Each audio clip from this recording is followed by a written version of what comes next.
오늘은 그리스도인의 안정감이라는 제목으로 하나님의 말씀을 전하겠습니다. 오늘날 전 세계에 수면제를 복용하지 않고서는 잠을 이루지 못하는 사람들이 수백만이 된다고 그래요. 아마 우리 성도들 가운데도 그런 분들이 있을지 몰라요. 원인이 뭘까? 다양한 원인이 있겠지만 제 생각에 주요한 원인 중에 하나가 마음의 불안이 아닌가 생각합니다. 불안하니까 잠을 이루지를 못하는 거예요. 모든 인간의 내면의 기저에 뿌리 깊은 것, 그것이 바로 불안이라는 것입니다. 불안하기 때문에 안정감을 추구를 합니다. 안정된 가정, 안정된 직업, 또 안정된 미래를 추구하기 마련이죠. 심지어는 색깔도 안정된 색깔을 원하고 있습니다. 그래서 여러분, 안정된 색깔이 무슨 색깔일까요? 여러분이 보는 이 파란 색깔, 강대상, 여러분 배경이 파란 이유는 안정된, 여러분들이 저 색깔을 보면 마음이 안정이 되기 때문에 그런 거예요. 또 학생들은 학교의 칠판이 무슨 색깔이죠? 초록색입니다. 그죠? 파란색과 초록색이 안정된 색깔이에요. 그리고 목소리도 안정된 목소리를 원합니다. 보통 남성들 100에서 150Hz라고 그러는데 저는 측정은 안 해봤습니다만 저 같은 목소리가 중저음의 안정된 목소리인지는 모르겠습니다. 하여간 모든 사람들이 안정을 추구를 하고 있습니다. 안정감이 무엇인가? 바뀌어 달라지지 않고 일정한 상태를 유지하는 느낌, 그게 바로 안정감이에요. 교회 안에도 안정된 교인들이 있고 불안정한 교인들이 있어요. 안정된 교인들은 환경과 자기 감정에 그렇게 휘둘리지 않습니다. 한결같아요. 대인관계도 덕을 끼치고 좋은 관계를 유지합니다. 그러나 불안정한 교인들은 자기의 감정에 휘말려요. 그래서 자기 감정이 그냥 천당과 지옥을 왔다 갔다 그럽니다. 그리고 다른 사람과의 관계에서도 덕을 끼치지 못하고 불화를 하는 거예요. 이유가 뭐냐? 영적으로 불안정하니까, 정서적으로 불안정하니까 그렇다고 저는 생각을 합니다. 오늘 여러분들이 이 말씀을 듣기 전에 한번 스스로 생각해 보세요. 나는 안정감이 있는가? 나는 안정된 그리스도인인가? 아니면 불안정한 그리스도인인가? 오늘 사도 바울이 빌립보 교인들에게 관용을 말씀하시고 화목을 말씀하시고 그러면서 안정된 영적인 안정에 대해서 강조를 하고 있습니다.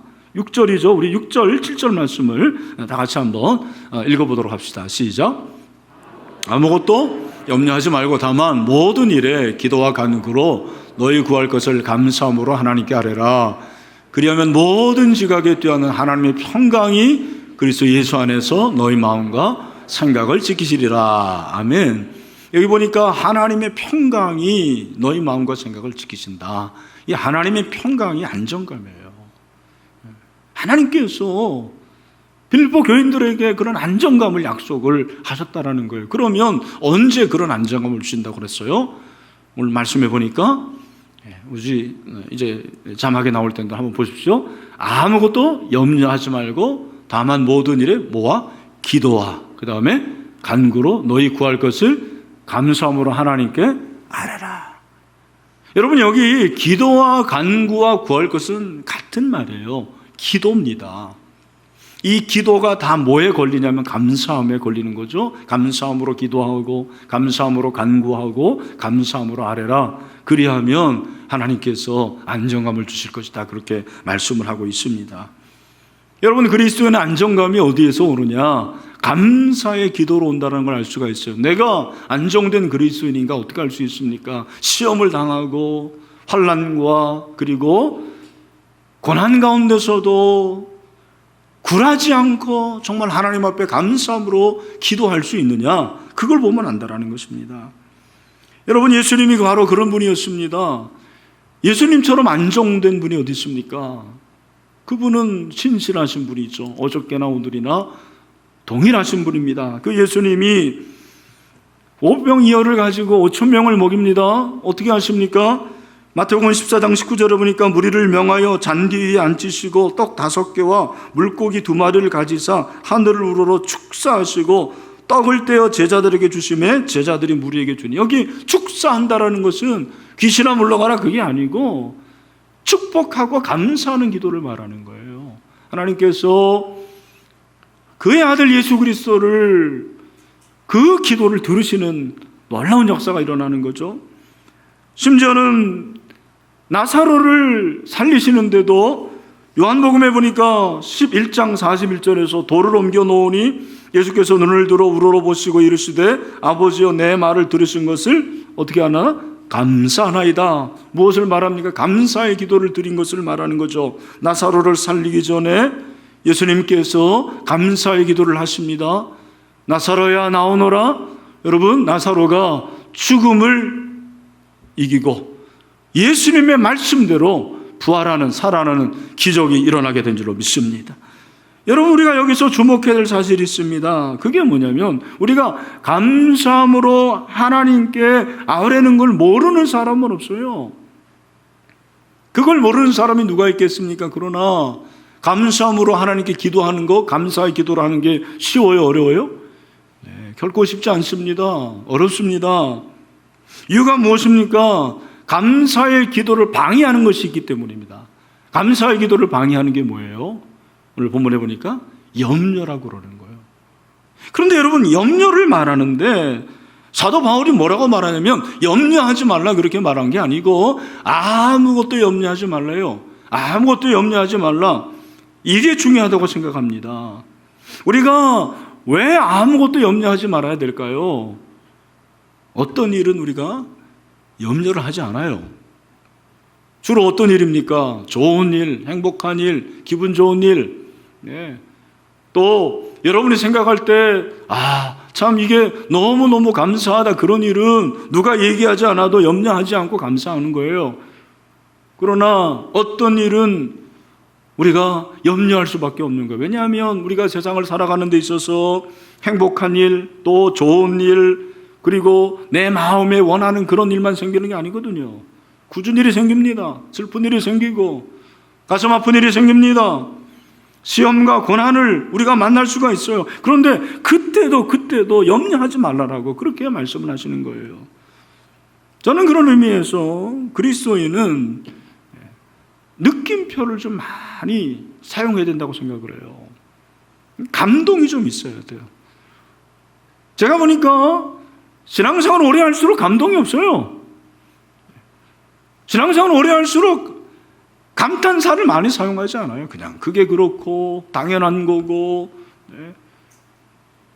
여러분, 우리가 지금 이렇게 누리는 모든 것들이 얼마나 감사한 거예요.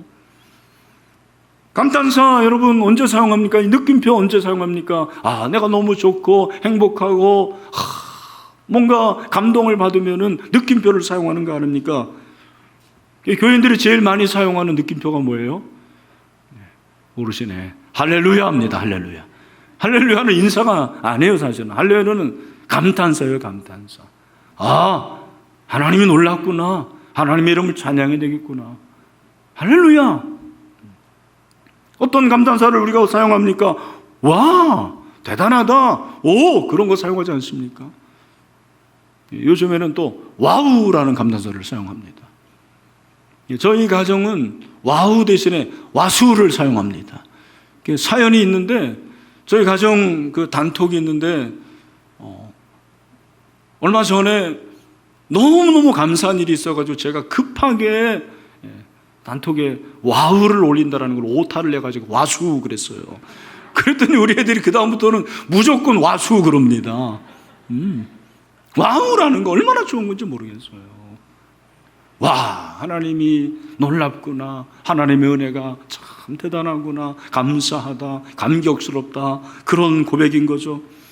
하지만 여러분, 요즘에 교인들은 그런 느낌표보다는 물음표를 많이 사용하는 거예요. 하나님 왜 그렇습니까? 하나님 도대체 뭐 하는 겁니까? 하나님이 이럴 수가 있습니까? 어떻게 이런 일이 생길 수가 있습니까? 심지어는 하나님 저에게 해주신 게 뭡니까? 여기까지 가는 거예요. 마치 우리 자식들이 부모의 은혜 잊어버리고 아빠가 나에게 해준 게 뭐예요? 엄마가 나에게 해준 게 뭐예요? 그런 식으로 내가 지금까지 존재하고 숨쉬고 살아있는 건 모든 것이 하나님의 은혜인데 하나님 저에게 해주신 게 뭡니까? 그렇게 묻는 그런 성도들이 있는 거죠. 이런 성도들은 할렐루야 대신에 뭐가 되는 거예요? 놀렐루야. 아멘 대신에 노멘. 감사합니다 대신에 뭐가 나와요? 씨가 나와요. 씨. 여러분, 씨라는 말을 사용하지 마세요. 참 안 좋은 것 같아요. 하나님이 하셨는데. 여러분이 코로나19를 겪으면서 우리가 생각하는 게 뭐예요? 얼마나 일상이 감사한가. 저는 오늘 이 예배를 드리는데도 제 마음에 감동이 있습니다. 감사가 있습니다. 눈물이 있습니다. 우리 장로님 기도하시는데 정말 감동이 돼요. 오늘 여러분 예배 가운데 하나님의 은혜에 대한 감사가 회복되기를 축원합니다. 우리가 여러분 이렇게 확진자가 있는 가운데서도 건강하게 살아가는 것이 얼마나 감사합니까? 가족을 주신 거 얼마나 감사합니까? 일할 수 있는 게 얼마나 감사합니까? 우리 한국, 대한민국에서 사는 게 감사하더라고요. 우리나라가 여러분 선진국이더라고요. 그래서 사도 바울은 골로새서 4장 2절 말씀에서 뭐라고 말합니까? 우리 같이 한번 읽읍시다. 시작. 기도를 계속하고 기도에 감사함으로 깨어있으라 하면 여러분 깨어있게 되기를 바랍니다. 감사함으로 깨어있는 게 깨어있는 거예요. 우리 그리스도인은 영적으로 깨어있어야 됩니다. 그럴 때 안정감이 생기는 거예요. 최근에 이스라엘의 유명한 여성 총리 골다메이어를 알게 되었습니다. 이렇게 생겼어요. 이 골다메이어는 출생이 우크라이나 키예프입니다. 유대인이죠. 근데 부모님을 따라서 미국으로 이민을 갔어요. 너무너무 고생을 했어요. 진짜 가난하고. 자기가 말하기를 자기는 얼굴이 못났다라는 거예요. 제가 볼 때는 괜찮은데. 가난하죠. 이민자죠. 그리고 외모도 별로죠. 그런데 이런 골다메이어가 1969년에 총리가 되었는데 그때 나이가 71예요, 여러분. 여기 여성들이 있는데 우리 권사님들 71면 은퇴할 나이잖아요. 71의 총리가 되고 12년 동안 재직을 한 거예요. 근데 더 놀라운 것은 사후였습니다. 사후에 알고 보니까 이 골다메이어가 백혈병을 앓았던 거예요.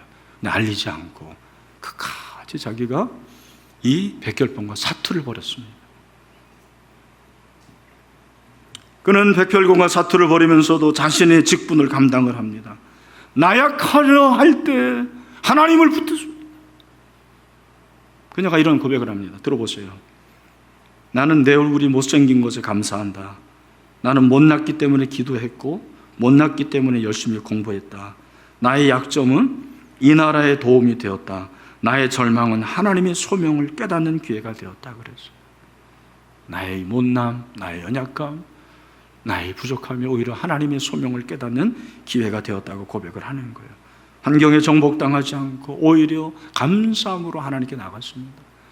사랑하는 형제자매 여러분, 우리가 골다메이처럼 무슨 총리가 되고 장관이 되고 유명한 사람이 되지 않을 수도 있어요. 부자가 되지 않을 수도 있습니다. 그러나 여러분, 골다메이어가 붙든 하나님, 그 하나님께 감사의 기도를 드리는 저와 여러분이 되시기를 주님의 이름으로 축원합니다.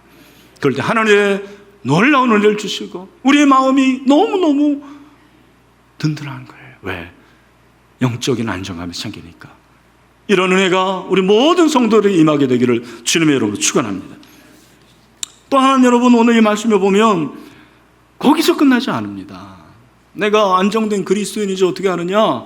내 안정감이 어디서 오느냐? 8절 말씀 한번 보시기 바랍니다. 우리 8절을 같이 한번 읽읍시다. 시작. 그토록 형제들아, 무엇이든지 참되며 무엇이든지 경건하며 무엇이든지 옳으며 무엇이든지 정결하며 무엇이든지 사랑받을 만하며 무엇이든지 칭찬받을 만하며 무슨 덕이 있든지 무슨 기름이 있든지 이것들을 생각하라. 아멘. 여러분 8절에 보니까 무엇이든지가 몇 번 나오죠? 네, 6번. 이게 성경을 같이 읽어도 어떤 사람은 아는 사람이 있고 모르는 사람이 있어요. 무엇이든지 6번이 나옵니다. 호사라는 헬라어예요. 여러분 글 쓰는 분은 아시겠지만 글을 쓸 때 가장 기본 중에 하나가 뭐냐면 같은 단어를 반복하지 않는 거예요. 사도 바울은 대단한 사람입니다. 여러분 성경을 읽으면서 사도 바울이 이런 같은 단어를 몇 번 반복한 적이 있나요? 물론 빌립보서 2장에 각각 돌아보고 각각 서로 이런 각각은 있지만 6번이나 사용하는 경우는 없어요. 바울이 몰라서 그러냐? 아니에요. 무엇이든지 이 호사라는 6분은 중요한 걸 말해주고 있는 거예요. 그런데 이 모든 것의 본 동사가 뭐냐면 생각하라요. 생각하라. 8절의 말씀 맨 마지막에 이것들을 생각하라. 뭘 생각하느냐? 6가지를 생각하라는 거예요. 여러분 여기 나올 텐데 한번 보십시오. 첫 번째는 뭐냐면 무엇이든지 이것이 참된가. 여러분이 어떤 일을 하든 무슨 일을 하든 먼저 생각하는 거예요. 하나님 이게 참된 겁니까? 이게 진실한 것입니까? 라고 질문하라는 거예요. 그걸 생각하라는 거예요. 두 번째는 무엇이든지 경건하다. 이것은 고상하고 존경스러운 걸 말하는 거예요. 세 번째는 무엇이든지 옳은가. 이 옳다라는 것은 틀리다, 맞다 그런 의미가 아니고, 잘 들으세요. 이 옳다라는 거, 이것은 하나님과의 관계가 정상화되고 이웃과의 관계가 가장 맞는 관계래요. 그래서 옳으며 그 다음에 정결하며, 이 정결하는 것은 내가 어떤 일을 하는데 이 동기가 순수한가 깨끗한가 그걸 생각해 보라는 거예요. 그리고 다섯 번째로 사랑받을 만한가. 이 사랑받을 만하는 것은 이게 참 중요해요. 매력적인가. 매력적인가. 이걸 한번 생각하라는 거죠. 마지막으로 칭찬받을 만한가. 그걸 생각하라는 거예요. 여러분 이 6가지가 굉장히 중요해요.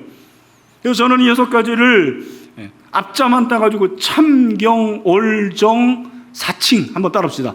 참경, 올정, 사칭 외우시기를 축원합니다. 첫 번째 뭐예요? 무엇이든지 참되고, 두 번째는 무엇이든지 경건하고, 세 번째는 무엇이든지 옳고, 네 번째는 무엇이든지 정결하고, 다섯 번째는 무엇이든지 사랑받을 만하고, 여섯 번째는 무엇이든지 칭찬받을 만하고. 참경, 올정, 사칭. 2부 예배 끝나고 어떤 은퇴 장로님인데 악수하면서 참경, 올정, 사칭 딱 그러더라고요. 제가 할렐루야 그랬습니다. 너무너무 중요한 거예요. 우리는 이 세상을 살면서 참경, 올정, 사칭이 아니고 자꾸 큰 걸 생각합니다. 화려한 걸 생각합니다. 유명한 걸 생각하는 거예요. 잘 사는 걸 생각하는 거예요. 물론 좋아요. 그러나 그리스도인은 그거보다는 이게 정말 참된 일인가? 경건한 일인가? 이것이 옳은 일인가? 정결한 일인가? 정말 사랑받을 만한 일인가? 하나님께 사랑받는 일, 그리고 칭찬받을 만한 일인가? 이걸 생각하라는 거예요. 여러분 내 생각이 납니다. 꼭 기억하십시오. 오늘 시간에도 여러분 이렇게 예배를 드리지만 생각이 다 달라요. 여러분이 지금 생각하는 게 여러분이에요. 하나님께 집중하고 하나님을 생각하는 사람들은 참된 예배죠. 그러나 이 예배를 드리면서도 정말 여러분이 사선을 뚫고 이 자리에 왔는데 생각은 딴 데 가 있는 거예요. 그게 여러분이에요. 생각이 너무 중요해요.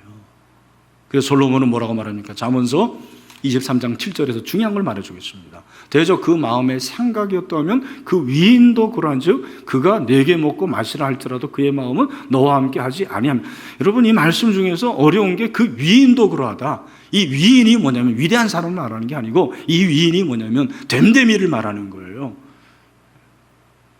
내가 생각하는 그 생각이 나의 됨담이라는 거예요.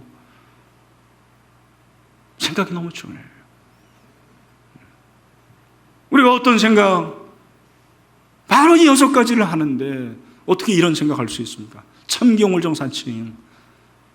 사도 바울은 중요한 걸 말해주겠습니다. 로마서 8장 5절 6절의 말씀이죠. 우리 다 같이 한번 크게 읽읍시다. 시작. 육신을 따르는 자는 육신의 일을, 영을 따르는 자는 영의 일을 생각하라니 육신의 생각은 사망이요 영의 생각은 생명과 평안이라. 아멘. 여러분 여기서 영의 생각은 성령의 생각이에요. 우리가 어떻게 참경 올정 사칭을 하나님 앞에 아뢰고 그런 생각할 수 있느냐? 내 힘으로 안 돼요. 성령님을 의지하는 거예요.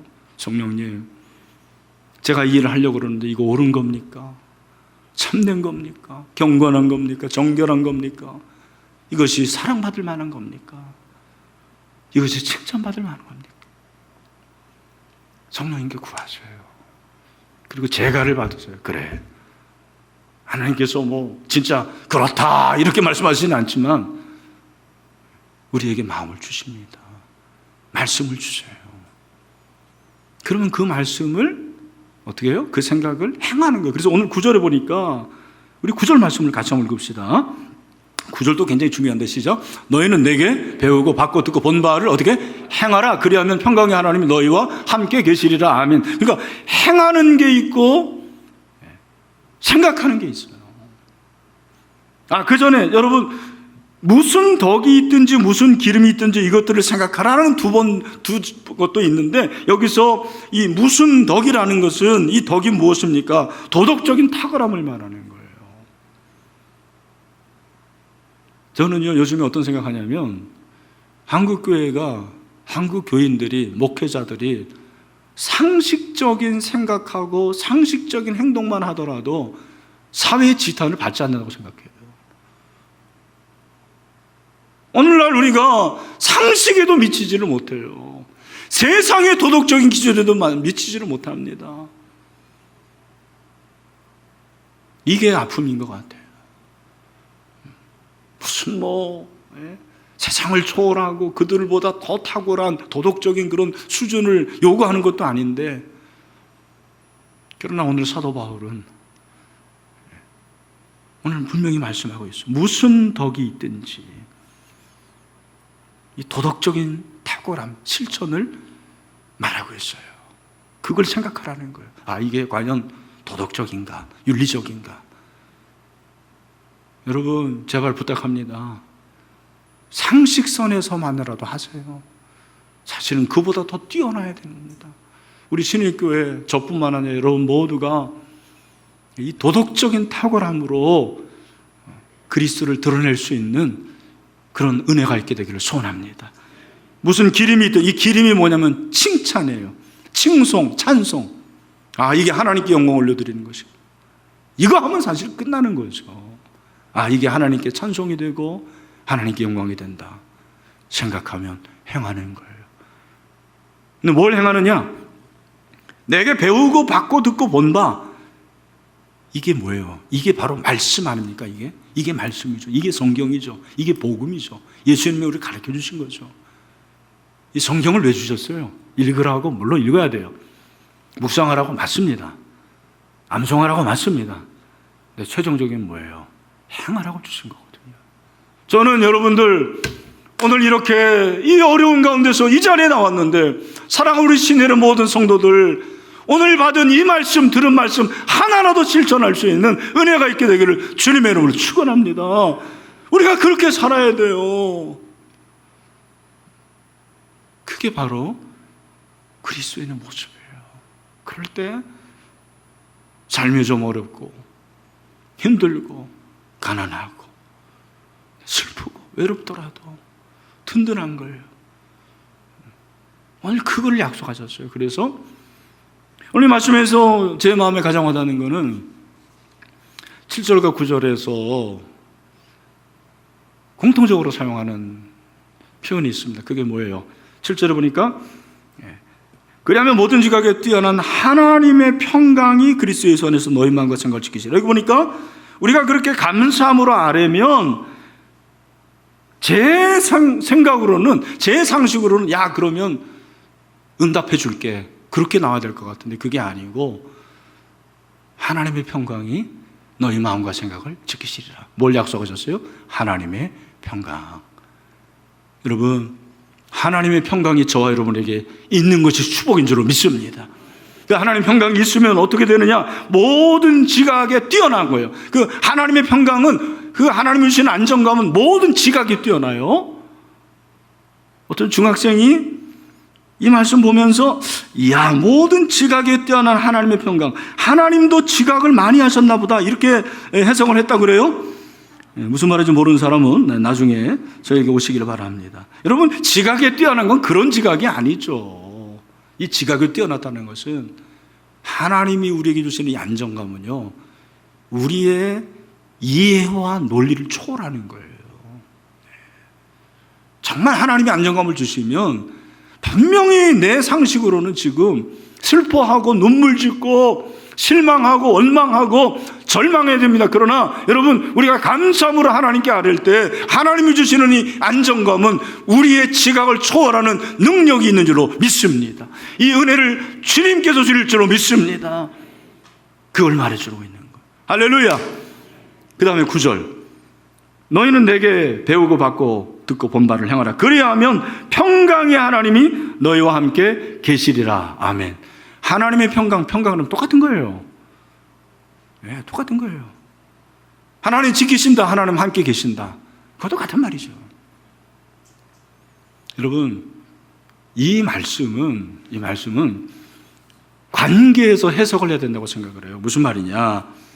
하나님께서 우리가 감사함으로 기도하고, 그리고 참경울정 사칭을 먼저 생각하고 하나님의 말씀, 주님의 말씀을 우리가 행동하면 하나님께서 하나님의 평강, 그 안정감으로 충만하게 하시는 거죠. 그런데 이것은 하나님과 우리의 관계에서 어떤 관계입니까? 하나님은 우리의 아버지가 되십니다. 하나님은 저와 여러분의 아버지십니다. 하나님이 우리 아버지가 되시니까 그 아버지신 하나님께서 자녀인 우리에게 선물로 주십니다. 그러므로 여러분, 우리 자녀된 저와 여러분의 안정감은 하늘로부터 오는 줄로 믿습니다. 하나님이 주시는 거죠. 위로부터 옵니다. 그럼 우리는 하나님께 나아가는 그런 하나님의 사람들이 되어야 되는 거예요. 우리의 안정감은 하나님과의 관계에서 있습니다. 사무엘하 22장 33절에서 그걸 말해주고 있습니다. 우리 같이 한번 읽어볼까요? 시작. 하나님은 나의 경관 요새시며 나를 안전한 곳으로 인도하시며. 이 코로나19 가운데서 하나님께서 저 여러분을 안전한 곳으로 인도하시기를 소원합니다. 우리가 자녀이기 때문에 그런 거예요. 아버지가 그렇게 하십니다. 미국의 심리학자 스테판 폴더는 모든 인간관계의 핵심 요소 아버지라는 책에서 아버지의 유형을 5가지로 제시하고 있습니다. 첫 번째, 성취 지상주의형 아버지. 두 번째, 시한폭탄형 아버지. 세 번째, 수도형 아버지. 네 번째, 부재형 아버지. 다섯 번째, 배려하는 멘토형 아버지. 제가 간단하게 설명을 하면, 여러분이 성취 지향주의 아버지는 성공이 최고인 거예요. 성공이 최고. 그러니까 아버지한테 보이려고, 잘 보이려고 경쟁하고 오보를 하는 거죠. 두 번째, 시한폭탄하는 아버지는 뭡니까? 언제 화낼지 몰라요. 늘 자녀들이 불안해하고 두려워합니다. 수동형 아버지, 아버지가 다 해주지만 자녀들은 항상 수동형이 되는 거예요. 자발적으로 되는 게 없어요. 부재형 아버지, 아버지가 일찍 돌아가셨다거나 아니면 계셔도 역할을 못하거나 이혼했다거나 그러면 자녀들이 받는 그 상처, 결핍함이 너무 큰 거예요. 마지막으로 멘토형 아버지, 배려하는 아버지. 그 아버지가 자식들에게 늘 조언을 해주는 거죠. 사랑하고 배려하는 거죠. 그러니까 자존감이 높아져요. 마음의 안정감이 있어요. 저는 가정에서 어머니 역할이 참 중요하지만 아버지의 역할 또한 중요하다고 생각을 해요. 어떤 아버지인가? 근데 여러분, 우리가 신앙생활에서 하나님 아버지를 이런 육신의 아버지로 생각을 하는 성도들이 많아요. 하나님 성취지향적이지, 뭔가를 열심히 하려고 그러는 거예요. 하나님과의 관계가 아닌 일로서 만나는 거예요. 하나님 폭탄형, 시한폭탄형, 무서워. 늘 두려워하는 거예요. 수동형, 하나님이 다 하시니까 난 아무것도 안 해. 기도도 안 하고 봉사도 안 하고. 부재형 아버지, 두신 분들은 교인이지만 하나님 아버지를 만나지 못한 사람들. 네, 여러분, 하나님은 어떤 분입니까? 우리의 친구가 되시는 분이고요. 그분은 진실하신 하나님, 저 여러분을 다 아시고 우리의 염려와 불안과 사정을 다 들으시는, 그리고 해결해 주시는 가장 좋은 아버지임을 저는 믿습니다. 그러니까 우리가 안정감 있는 거예요. 예수 믿는 사람들은 불안해하면 안 돼요, 사실은. 막 다리 떨지 마세요, 여러분. 막 그냥 마음이 너무 초조해가지고 안절부절 못하고 그러면 안 돼요. 저는 오늘 시간 이 하나님 아버지의 안정감이 예배드리고 있는 모든 성도들에게 충만하되기를 주님의 이름으로 축원합니다. 말씀을 정리하면서 혹시 여러분 가운데 불안하신 분들이 있습니까? 염려하시는 분들이 있습니까? 오늘 왜 염려하느냐? 왜 두려워하느냐? 찬양했잖아요. 하나님 아버지가 우리 아버지십니다. 그분이 하늘의 평강을 주십니다. 그러므로 감사함으로 기도하시고, 잠경울정 사칭 6가지 기억하는지 모르겠는데 먼저 생각하시고, 덕을, 기림을 생각하시고, 듣고 보고 본 바를, 받은 바를 행동하고, 그래서 하늘의 평강이 안정감이 충만한 그런 하나님의 사람들이 다 될 수 있게 되기를 주님의 이름으로 축원합니다.